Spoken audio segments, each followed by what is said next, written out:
नमस्कार आपण समस्त को ओडिया न्यूज रीडर चैनल को स्वागत करुच्ची। आपण माने एही चैनल माध्यम रे देश विदेशर खबर जानि परिबे। जदि भल लागे ताहले लाइक शेयर और सब्सक्राइब करिया को भूलिबे नहीं। जदि सब्सक्राइब करिवे ताहले राइट साइड रे थिबा बेल नोटिफिकेशन ऑल रे क्लिक करंतु, जहाँ द्वारा प्रत्येक दिन मोर नुआ वीडियो अपलोड हेबा मात्रे आपण पाखकु नोटिफिकेशन टी आसी जिवो। आजिर खबर एक। तुर्की रे देखा जाइथिबा भयंकर भूमिकंप रे हजार हजार लोक प्राण हराइबा सह बड़ बड़ बिल्डिंग तास घर पड़ी भुशुड़ी पड़ी। तेबे एपरी परिस्थिति रे भूमिकंप पीड़ितों निकट रे विपर्ययकालीन सहायता पहुँचाइबा भारतीय एनडीआरएफ विमान तुर्की अभिमुखे बाहरीतिला।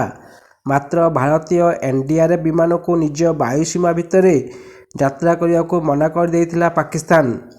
फल बाध्य होई भारतीय विमान अन्य पथरे यात्रा करिथिला। खबर 2। ऑस्ट्रेलिया टी20 कैप्टेन आरेन फिंच अंतर्जातीय क्रिकेटरू अवसर नहीं घोषणा करिसेंती। पूर्व वर्ष टेस्ट और दिनिकिया फॉर्मेट रे संन्यास नहीं सारिथिले आरेन। वर्तमान से टी20 अंतर्जातीय मैच रे मध्य आउ नजर आसिबे नहीं। खबर 3। एणिकी पेट्रोल डीजेल उपर निर्भर होई रहिबेनी मालवाही गाड़ी। रिलायंस आनिची हाइड्रोजन चालित ट्रक। इंडियन एनर्जी वीक रे एही ट्रक को लॉन्च करची रिलायंस। यह देशर प्रथम H2 ICE टेक्नोलोजी ट्रक अटे। इंडिया एनर्जी वीक रे प्रधानमंत्री नरेंद्र मोदी सबुज पताका देखे एहार उद्घाटन करिसेंती। खबर 4। रूस यूक्रेन युद्ध भितर भारत को रूस देवाक जाउची S-400 मिसाइल सिस्टम रो तृतीय रेजिमेंट।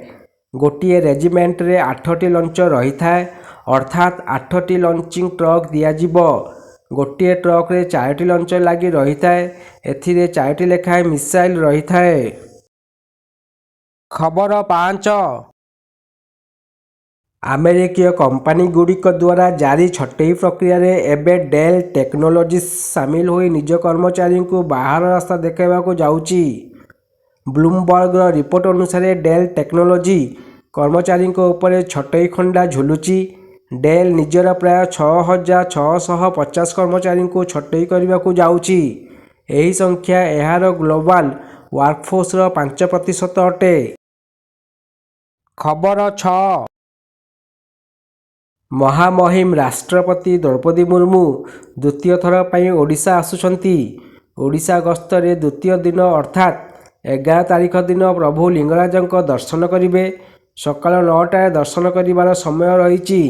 एथिपाई लिंगराज सेवायत संघर चलीची प्रस्तुति। मंदिर परिसर सफासुतरा सह चलीची रंग काम। खबर 7।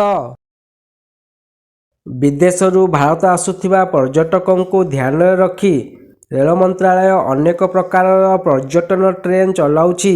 भारतीय रेलबाई आउ एक नूतन ट्रेन चलाचल करने को जाउछि।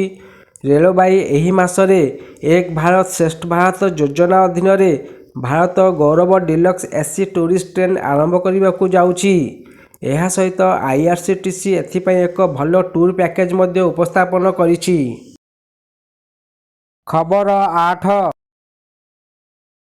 मुंबईर विमानबंदर हाई अलर्ट। छत्रपति शिवाजी महाराजा इंटरनेशनल एयरपोर्ट को आसीची धमकपूर्ण कॉल, जेउंथिपाई सुरक्षा व्यवस्था को बढ़ाई दिया जाइची।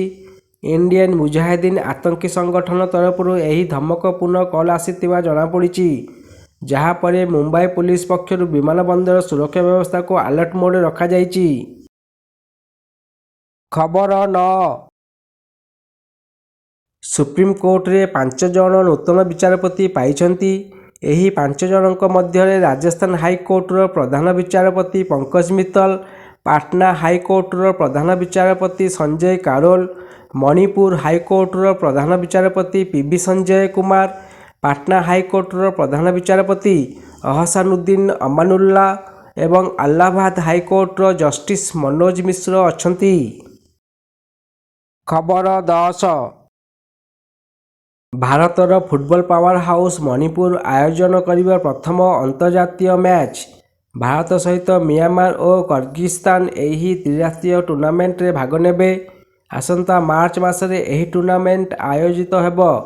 ମାର୍ଚ୍ଚ 22, 24 ଓ 26 ତାରିଖରେ ଖୁମାନ୍ ଲମ୍ପକ୍ ଷ୍ଟାଡିୟମରେ ଏହି ମ୍ୟାଚ୍ ଆୟୋଜିତ ହେବା ନେଇ ଘୋଷଣା କରିଛନ୍ତି ମଣିପୁର ମୁଖ୍ୟମନ୍ତ୍ରୀ ଏନ୍ ବୀରେନ୍ ସିଂ। ଆଜି ପାଇଁ ଖବର ଏତିକି। ଅପେକ୍ଷା କରନ୍ତୁ କାଲି ପାଇଁ। ନମସ୍କାର।